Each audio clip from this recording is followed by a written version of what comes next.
बड़ी खबर, मुख्तार अंसारी की मौत पर यूपी के मंत्री ओम प्रकाश राजभर ने चुप्पी तोड़ी है। एबीपी न्यूज से ओपी राजभर ने कहा है, मुख्तार अंसारी गरीबों के मसीहा है।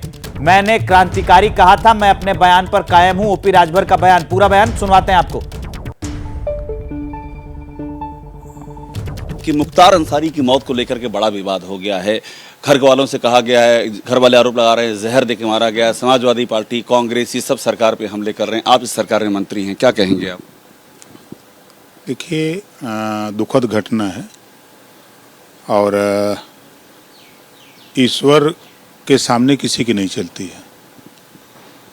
अब जो डॉक्टरों का मत है, जो मेडिकल रिपोर्ट की प्रथम जांच आई है, वो हार्ट अटैक दिखाया जा रहा है। परिवार के लोगों का जो आरोप है, उस आरोप पर सरकार ने जांच के लिए आदेश कर दिया है। जांच हो रही है। जांच में जो दोषी पाया जाएगा उसके खिलाफ कार्रवाई होगी। आपके जो अतीत में बयान हैं मुख्तार अंसारी को लेकर के, उसमें आप थोड़ा सा क्रांतिकारी और क्या बातें कहते रहे। आज भी एक वर्ग कह रहा है कि मजलूमों का मसीहा मुख्तार अंसारी, एक वर्ग ये कह रहा है, दूसरा वर्ग कह रहा है कि क्रिमिनल, गैंगस्टर। ये दो तरह की बातें हैं।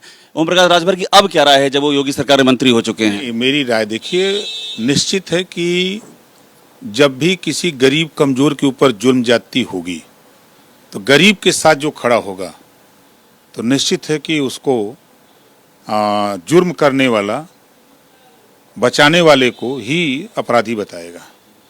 अपराध करने वाला अपने को अपराधी नहीं बताता है।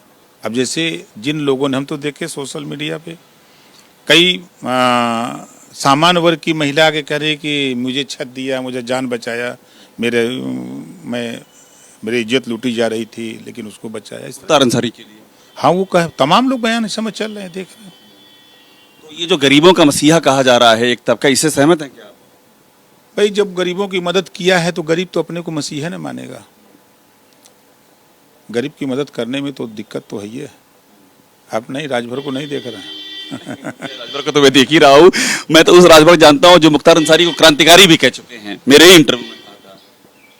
बिल्कुल कहा था। उस पर आज भी कायम है। देखिए, हम जो बयान दिए हम अपने बयान पे कायम। आज भी आप कह रहे हैं मुख्तार अंसारी को क्रांतिकारी? हम अपने बयान जो दिए हैं सब पे कायम रहते हैं। हम पीछे नहीं हटते। हम सच बोलते हैं, सच के सिवा कुछ नहीं। तो ओम प्रकाश राजभर अपने बयान पर कायम है, सच बोलते हैं, सच के सिवा कुछ नहीं बोलते। अब चलिए आगे बढ़ते हुए, मुख्तार अंसारी को सुपुर्द खाक कर दिया गया है। मुख्तार की मौत की खबर सामने आते ही परिवार ने साजिश का आरोप लगाया। परिवार लगातार कह रहा है कि यह मौत स्वाभाविक नहीं, हत्या की गई है।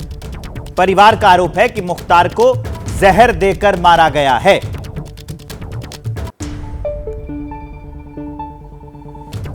एक ऐसा सदमा है कि इसको शब्द लफ्जों में बयान नहीं किया जा सकता। एक ऐसी क्षति है जिसकी किसी से तुलना नहीं की जा सकती।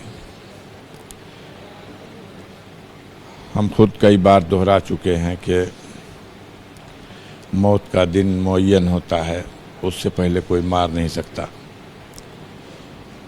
मुख्तार के ऊपर 7 टाइम उनको ख़त्म करने की कोशिश की गई। हर बार कोई न कोई बहाना बना जो वो बच गए, और इस बार साजिशें कामयाब हो गईं। मेरे पास पुख्ता सबूत है कि मुख्तार को जेल में जहर दिया गया। हम लोग मिल करके आए, अभी रास्ते ही में थे, 2 घंटा हुआ बस वहाँ से चले हुए, जब तक बताया गया कि सभी डॉक्टरों ने उनको लिख दिया कि ये फिट हैं, और व्हील चेयर पे बैठा करके। जो आदमी अपनी पैरों पे खड़े होने की स्थिति में नहीं था, जो अपने दम पर बेड पे बैठने की स्थिति में नहीं था, उसको फिट घोषित करके सीधे आईसीयू से जेल के अंदर डाल दिया गया। और मीडिया के माध्यम से खबर चलवाई गई कि मुख्तार बिल्कुल फिट हो चुके हैं, सारे टेस्ट उनके हो गए हैं, कोई रोग नहीं है। अगर कोई रोग नहीं था तो 24 घंटा बीतने के बाद ऐसा घातक अटैक कैसे आ गया जिसमें उनकी जान ही चली गई? अगला कदम आपका क्या होगा? हम लोग संविधान में विश्वास रखते हैं और देश के कानून के रास्ते से हम अपने लिए इंसाफ प्राप्त करने की कोशिश करेंगे।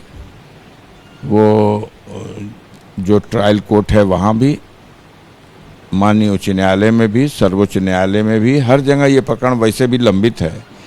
पूरी तरह से रिस्पॉन्सिबल है सरकार। मुख्तार अंसारी की मौत पर जो अब उनके परिवार वालों का कहना था वो हमने आपको सुना दिया, लेकिन मुख्तार अंसारी को लेकर केंद्रीय मंत्री अनुराग ठाकुर ने भी कहा है कि हत्या से लेकर उगाही तक के बेहद गंभीर मामलों में उन्हें जेल हुई थी और जेल में ही उनकी मौत हो गई। किसी ने न्याय जांच की मांग की है तो इसमें कोई गुनाह नहीं है। पूरा बयान आपको सुनवाते हैं। मुख्तार अंसारी अगर 20 वर्षों से जेल में थे तो लंबे समय से जेल में रहने का कारण क्या था? वो कोई दयालु सज्जन नहीं थे, वो एक डॉन माफिया का टैग था। ऐसी बहुत सारी घटनाएं जो कईयों की हत्या से लेकर उग्राही तक से लेकर बहुत गंभीर मामलों में उनको जेल हुई थी और जेल में उनकी मृत्यु हुई है हार्ट अटैक से, मेडिकल रिपोर्ट कहती है। किसी ने न्यायिक जांच मांगी तो उसमें न्यायिक जांच मिलने में भी कोई गुनाह नहीं है, वो भी हो जाए, लेकिन सच्चाई ये है एक डॉन और माफिया युग का अंत हुआ है। जैसे ही घड़ी का काटा दोपहर 2:30 पे आए, बबीता जी का दिल सास बहू साजिश के लिए मचल जाए। और ये है इनकी बहू, पूरे दिन ऑफिस की टेंशन हो जाए गॉन जब ये करें अपना फेवरेट शो फ्री टाइम पे ऑन। इनकी तरह आप भी देखें अपना फेवरेट शो अपने टाइम पर और डाउनलोड कीजिए एबीपी लाइव ऐप अपने स्मार्ट टीवी पर।